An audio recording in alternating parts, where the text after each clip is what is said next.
Hey everyone, welcome back to the channel. My name is Brian Donnelly. The Spirits Educator is a digital education platform and trade resource for the distilled spirits industry. My aim is to provide in-depth spirits information, brand transparency, and category education for distributor sales teams, service industry and hospitality members, and motivated enthusiasts. I currently work for a major wine and spirits distributor, but my work here on the Spirits Educator is completely unaffiliated with my current employer.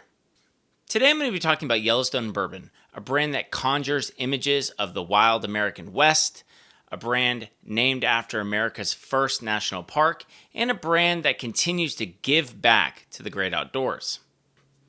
I'm going to be referencing a script that I wrote so I can communicate all this information correctly. If you'd like to read my full write-up on this brand, I'll include a link below in the description.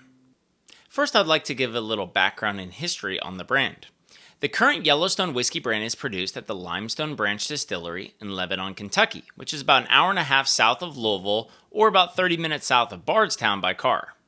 In 1871, Charles Townsend, a sales manager at the liquor wholesale house Taylor & Williams, traveled to a newly created Yellowstone National Park, where he saw the fearsome geyser, Old Faithful. Townsend was so taken with this national wonder that he created and named a bourbon brand, Yellowstone, to honor it. Taylor & Williams contracted production with the J.T. Dance Cold Spring Distillery. The Dant family established Yellowstone Inc. and built a distillery in 1933 in Shively, Kentucky, which is located in Jefferson County. The Yellowstone brand, along with the distillery, was purchased by Glenmore Distillers Inc. in 1944, but it also eventually closed in 1970. Fast forward to October 2010, Stephen and Paul Beam decided to become Kentucky Bourbon Distillers, because when your last name is Beam and you're from Kentucky, why not? They formed the Limestone Branch Distillery in Lebanon, Kentucky because there was good local access to grains and lime spring water. Stephen and Paul broke ground on Limestone Branch on May 26, 2011. With the help of their father, who still had ties to the local bourbon community, the brothers reconstructed a small distillery inspired by distilleries of previous generations. Stephen Beam, the co-founder and master distiller, has a long whiskey-making lineage. On one side, his great-great-grandfather was renowned bourbon pioneer Joseph Washington Dant. Just to give you an example of why this is important, Heaven Hill still makes a brand called J.W. Dant that also honors his legacy. On the other side of the family, Stephen Beam's great-grandfather was Minor Case Beam, who began working in the bourbon business in 1871. By 1883, he was a master distiller in his own right. Minor Case work in the bourbon business was cut short by American Prohibition, but Minor Case Beam specifically inspired Stephen Beam to open his own distillery finally.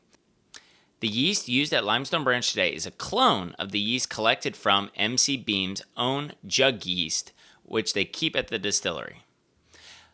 In addition to Yellowstone, Limestone Branch also produces a sherry cask-finish 4-year-old American rye whiskey called Minor Case. In 2015, they formed a partnership with the spirit supplier Luxco to produce the brand at Limestone Branch with the creation of the Yellowstone Select Kentucky Bourbon label.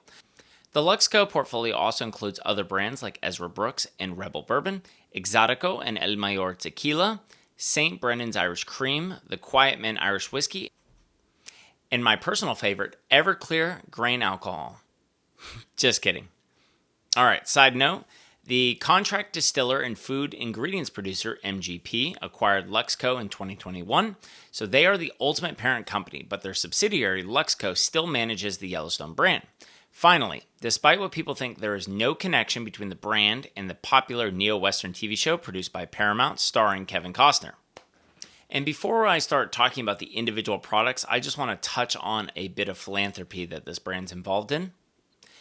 Next, I want to highlight 2 worthwhile organizations that the Yellowstone brand supports to ensure they are doing their part to help organizations across the globe to conserve unique places like the national parks. Successful companies have a duty to give back. With a name like Yellowstone, this partnership is a perfect combination. They have a great line on their website that I really love. In sharing our name with America's first national park, we want to do our part in ensuring this bond of park and bourbon runs deeper than the name alone. So, the first organization is the National Parks Conservation Association, or NPCA. Yellowstone partnered with the NPCA in 2018 to support their mission to protect and preserve our national parks. In 2023, the Yellowstone brand donated $250,000 to this organization, making the brand one of the NPCA's most significant corporate benefactors. The second organization is the Trans-Canada Trail, which connects people with the parks and nature across Canada. In 2023, the Yellowstone brand contributed $30,000 to the Trans-Canada Trail organization. And I'll include links below in the description for both these organizations. The first product is Yellowstone Select Kentucky Straight Bourbon Whiskey. So, here's what the bottle looks like. Here's the front label.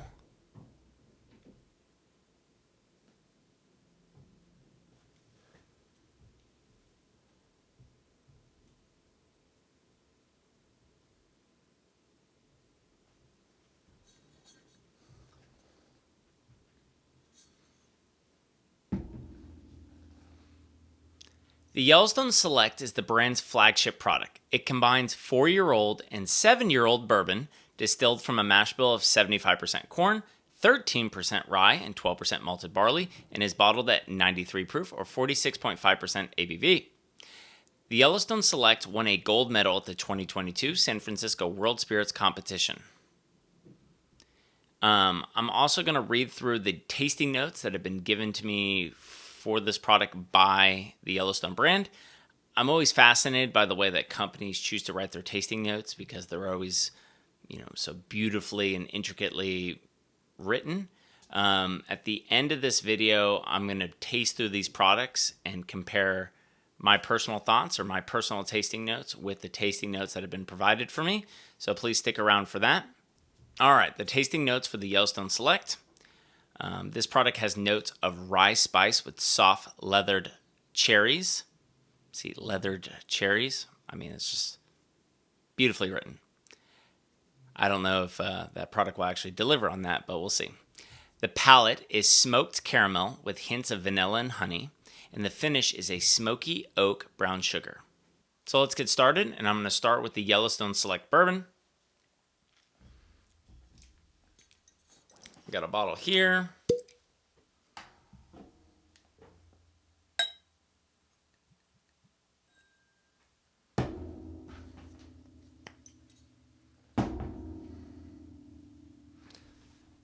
So just for comparison, the nose on this is described as rye spice with soft leathered cherries.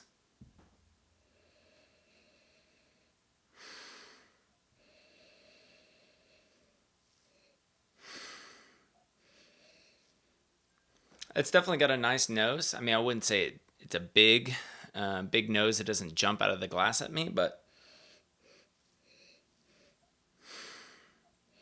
I could definitely agree that, rye spice, soft leathered cherries.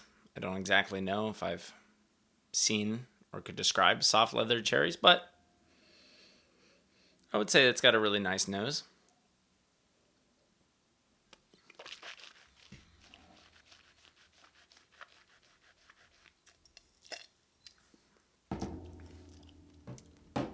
So the palate is smoked caramel with hints of vanilla and honey.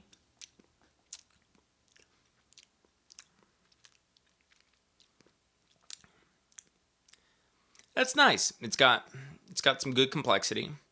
There's definitely multiple different flavors going on. It's tasty. Very drinkable.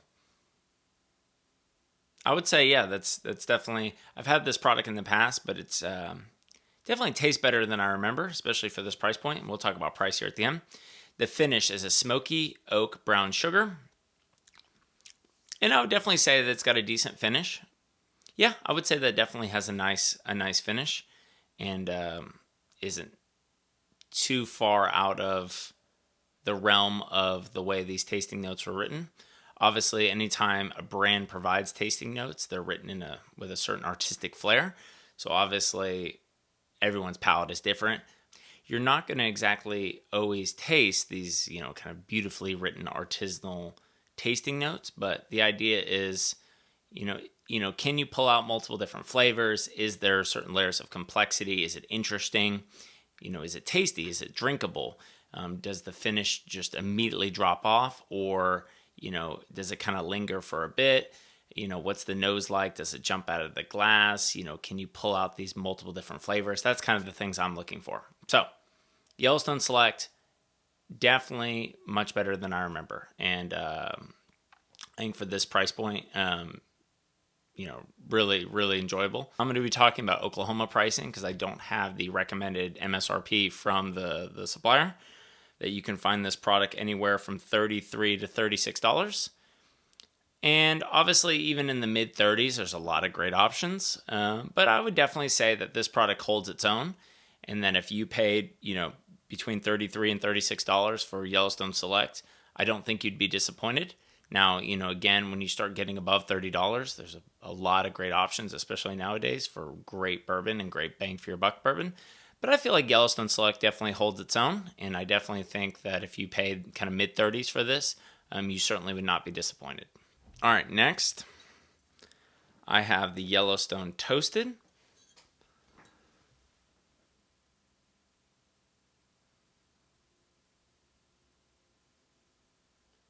Here's what the label looks like. Here's the back. Here's the bottle, and then you can see the embossed etched glass, which I think is really cool. The Yellowstone Toasted was the first release in the Special Finishes collection. This product starts as the 4-year-old Kentucky Straight Bourbon Whiskey, distilled from a mash bill of 75% corn, 13% rye, and 12% malted barley, used for the Yellowstone Select label. Next, the bourbon is finished with toasted staves for an undisclosed period of time. The brand offers little transparency on this product, but they do tell us that they use at least 5 different toasted style staves. The staves used for the second finishing are described as high toast, American oak double toast, high vanilla, rickhouse, and spice rack staves. The final product is bottled at 100 proof or 50% ABV. Yellowstone Toasted won a double gold medal at the 2024 San Francisco World Spirits Competition. And if you're unfamiliar with the double gold rank at the San Francisco World Spirits Competition, this means that it was a unanimous blind gold. So when you win double gold, my understanding of that means that it was a unanimous gold issue, and all the tasting is done blind, of course. San Francisco World Spirits Competition is the most important spirits competition, in my opinion, and to win double gold at San Francisco, especially recently, is really, really important and really, really special. I want to provide a general explanation for toasted finished bourbons because they seem to be so popular these days. Every brand seems to be releasing a toasted label. So, in this, I'm going to be speaking in general. Once a base bourbon has reached the target flavor profile, additional wooden staves are added inside the barrel for a specific period of time. For Yellowstone Toasted, the company does not tell us how long they are finishing this product. The added staves have been toasted for particular lengths of time to generate ideal flavors they might impart in the final whiskey. So, for example, a specific toasted method might develop a strong vanilla or coffee flavor in the whiskey.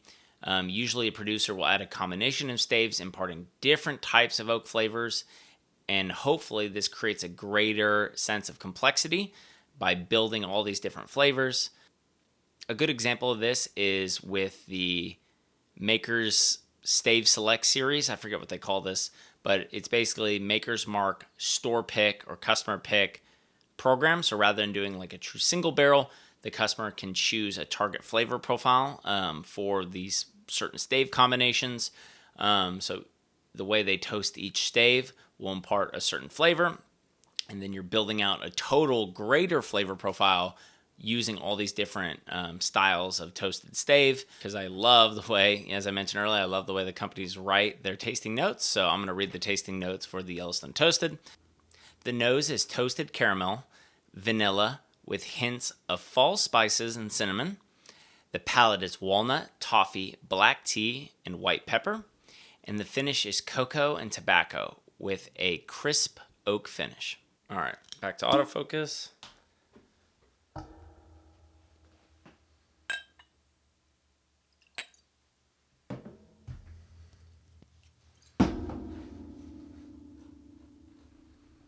All right, the tasting notes on the nose for the Yellowstone Toasted are toasted caramel, vanilla, and hints of fall spice and cinnamon.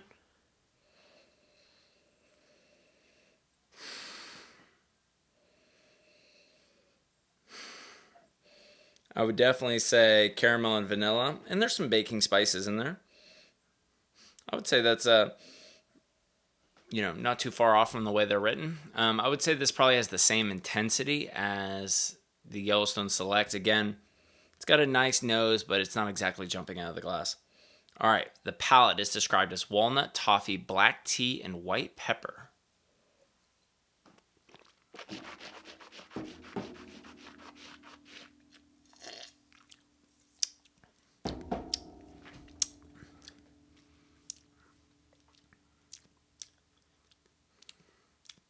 Oh yeah, I can definitely see on the palate, there's like this certain intensity. It's definitely this product compared to the Yellowstone Select, big difference on the palate. And, there is that kind of nutty toffee, like I can definitely see that. But that black tea, I think that's a kind of a great descriptor. There's a certain tannic intensity, but not in a bad way. Like the flavor's definitely there. And then the kind of pop of white pepper. So not exactly black pepper, but that kind of brighter white pepper. That's really tasty. Definitely really tasty. And I think the way the product actually delivers compared to the way these tasting notes are written are not too far off. Super tasty. Very impressed. And the finish is described as cocoa and tobacco with a crisp oak finish. There's definitely that secondary toasting you get on this. There's definitely like a few more layers of complexity, a few more layers of flavor. And it's the more intense version of these stereotypical bourbon flavors. So, that kind of tobacco,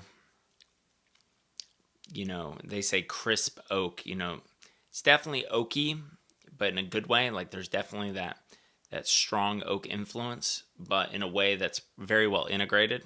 And it works. And it's super tasty, super drinkable. Let me find my pricing. All right, the Toasted. So this product... Oh, and just touching on proof. So the Toasted is 100 proof versus I think the original is 93. So that bump in proof, I think, gives you a bit more flavor. And, I mean, you could drink that and not nose. If you like bourbon and you're used to drinking bourbon, you could drink the Toasted at 100 proof. It doesn't even taste like it's 100 proof. The alcohol proof is really well integrated with the flavors. And then obviously alcohol contains flavor. So the higher the proof, the more flavor, more concentration of flavor you're going to get. So the pricing for the Yellowstone Toasted in my home market of Oklahoma, let's just call it somewhere between $39 and $42. And I definitely think that the flavor of this product, along with the packaging and everything else that goes along, I definitely think this product could justify that $40 price point. Again, at $40, ton of great options, ton of bang for your buck options. I think consumers have earned the right to be really, really picky in particular at that $40 and up price point because there's so many incredible options. And I think if you paid $40 for this product, you would not be disappointed. All right, the next product is the Yellowstone Rum Cask, Kentucky Straight Bourbon Whiskey, finished in rum barrels. This bottle I do actually have on hand. So here's what the bottle looks like. Here's the label. You can see a different landmark from the Yellowstone National Park featured on the label.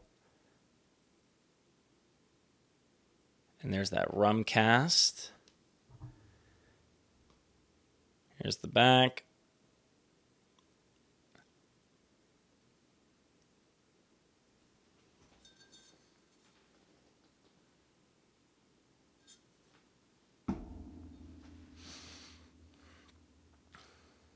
The Yellowstone Rum Cask is the second release in the Special Finishes collection. At the time of this video, which is October 2024, this is the newest release from the brand. The product starts as a 4-year-old Kentucky Straight Bourbon Whiskey distilled from a mash bill of 75% corn, 13% rye, and 12% malted barley, used for the Yellowstone Select. Next, the bourbon is cask finished for 9 weeks in rum barrels sourced from Havana, Cuba. And the final product is bottled at 100 proof or 50% ABV. And the tasting notes for this product are a nose of gingerbread, poached pear, and fresh cut hay. Can't beat that. The palate is toasted marshmallow, creme brulee, toffee, and toasted oak. And the finish is tobacco, clove, cocoa seasoned oak with a long honey finish. That's got to be the best job. Whoever's job it is to write tasting notes for bourbon brands, you got it made. Next is the Yellowstone Rum Cask, and I actually have a brand new bottle here.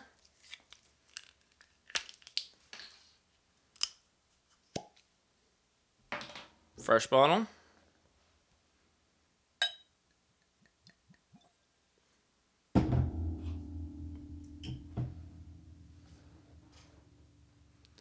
All right, the nose is described on this as gingerbread, poached pear, and fresh cut hay. Don't know if I've ever had poached pear, but let's see. I would say this definitely has the kind of the same levels of intensity of the first couple. Even the rum cask finishing doesn't give this a bigger, more intense nose. I could definitely see this flavor could be described as gingerbread. Not sure if I'm getting the poached pear, but fresh cut hay. Yeah, I could believe that. Now let's look at the palate. The palate is described as toasted marshmallow, creme brulee, toffee, and toasted oak.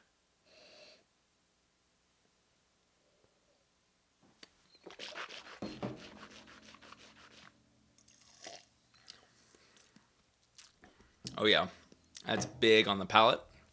I would say even bigger than the toasted.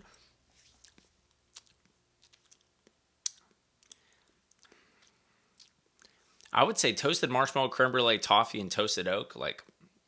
One could easily find those flavors in this product. It's big on the palate. It's not boozy at all at 100 proof. The alcohol is very well integrated. The flavors. A lot of times I find with cask finish product, the finish, kind of whitewashes the base. It's too much of the second barrel. And I've noticed for the toasted is a little more subtle flavors. But rum cask, the rum cask finish flavor on this, I think is really well integrated. It doesn't whitewash the base flavors. You still feel like you're drinking a bourbon. There is that extra little something. I wouldn't even be, if I was tasting this blind, I don't know if I'd be able to pick out that this was a rum cask. There's just a little something extra on the palate that can't quite describe. And so I could totally see how that they did a good job on doing the cask finishing where it adds an extra layer of flavor and adds some more complexity without just completely whitewashing the base flavors. So that's really tasty, super drinkable. So let me check my pricing. All right, so in Oklahoma, the toasted finish and the rum cask finish are line price. So for the rum cask, you're looking at $39 to $42 in Oklahoma. Every market has different pricing, so please check your local liquor store. But let's just call this a $40 bottle of bourbon, a $40 bottle of whiskey, and I definitely think for $40, this definitely is worth it. I think it's interesting. I think it's tasty. And I think anyone could pay $40 for this and feel very happy with their purchase. Oh, I didn't even get into the finish. So tobacco, the finish on this is described as tobacco, clove, cocoa seasoned oak with a long honey finish. And I think there's a good finish on this. I don't think it's overly long, but it's got a good finish. And I think you could easily find these flavors, tobacco, clove, cocoa seasoned oak, and a long honeyed finish. It's got a nice finish, and the flavors on the finish are slightly different than when it first hits your palate. Usually when you drink a complex spirit, just like with a wine, the flavors hit your palate in a wave, and you might get something at first, and then it fades into a second flavor, third flavor, fourth flavor, and then the flavors on the finish might be very different, or they might be the same, but they might be very different than those initial 1, 2, 3 flavors that you get on your palate. And obviously, in your mouth, on your palate, you're going to taste flavors differently. The way something tastes on your cheeks, the back of your tongue, the front of your tongue, the roof of your mouth, all might be a little different. And so when judging the complexity of a spirit, you want to think like, does this kind of cascading wave of flavors, does it work? Does it all work together? Does it flow together? Is it harmonious? And I definitely think on the rum cask-finish, it definitely does. I like I like cask-finish whiskey, but sometimes you should be a little skeptical because sometimes it just ends up being like, take for example, sherry. Pedro Jimenez, a sweet style of sherry, is a very popular cask-finish, and sometimes something's just a sherry bomb, and it just whitewashes the base product, and all you can taste is that sherry finish, and I don't find that attractive. I don't think that tastes very good. I don't find complexity in that. Just, a lot of time people use cask finishings not to add complexity, but to hide or mask whiskey that is just too young and not ready for bottling, but, they want to try to cover it up and get it on the market so they can, start earning some money.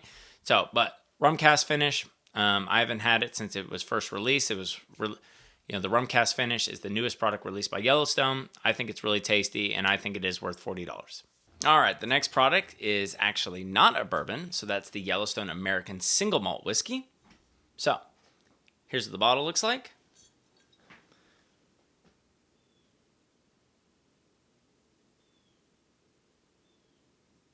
Here's the front label. You can see American Single Malt.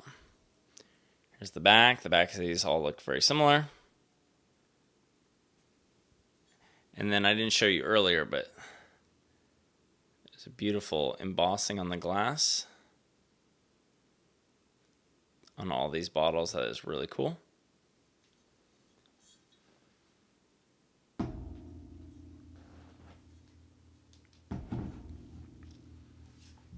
All right, the Yellowstone American Single Malt Whiskey is not a bourbon, as I said earlier, but a 4-year-old whiskey distilled from just malted barley at a single distillery, or single malt. That is the meaning of single malt. It's made from just malted barley and distilled at a single distillery.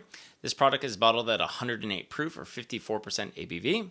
And the tasting notes for this product are a nose of cereal malt and honey with hints of peach blossom. The palate is sweet, medium body with a nose of honey, pear, stone fruit, and dates. And the finish is notes of oak with hints of cinnamon and English walnuts. I have never had English walnuts. I do not know what they taste like, but when I tasted this product, I'm very curious to see if I get a finish of English walnuts. All right, final product, American Single Malt. This is the only non-bourbon that I have here. And I'm going to be honest, no offense to Stranahan's or Westland or any of these, great American whiskey or any of these great American single malt brands. I don't particularly care for American single malt. I love what they're doing. I love the idea behind American single malt, and I want to like American single malt more. I don't drink a lot of Scotch single malt. I don't necessarily prefer those malt qualities. The stereotype is, if you look at like single malts from Scotland, it's a grain forward whiskey with the oak or barrel flavors providing secondary flavors. And then if you look at bourbon or American whiskey, it is a barrel forward flavor profile with the kind of grains offering secondary flavors. So American single malt is kind of an interesting twist on both, right? They're using malted barley as the primary grain, and it's usually from a single distillery, single malt. But a lot of times, or most of the time, they're using new charred barrels, just like they would for bourbon. So you get this kind of middle ground. American single malt is this very interesting middle ground, I think, between bourbon or American whiskey and stereotypically Scotch single malt, or stereotypically single malt Scotch whiskey. So this is Yellowstone's version. It's bottled at 108 proof, so I'm curious to see how well the proof's integrated into those flavors. So, all right, so we got a nose of cereal malt and honey with a hint of peach blossom. Oh yeah, definitely get the malt, definitely get the honey, and kind of definitely get some floral elements. Okay, I would say of all the products, the nose on this is right on the money from how they described it. All right, so the palate is described as a sweet medium body with notes of honey, pear, stone fruit, and dates.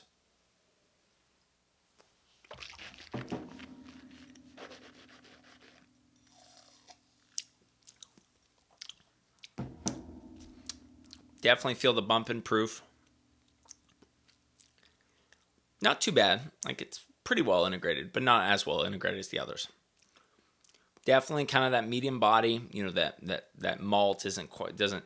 And this product, I don't think is aged as long, so it doesn't quite have the intensity on the palate that those other products do.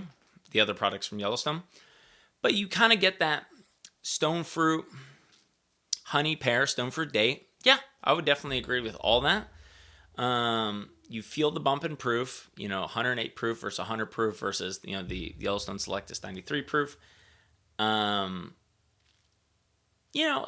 pretty good. I mean, let's see. Let's look at the pricing. All right. So American Single Malt in my market would be between $38 and $42.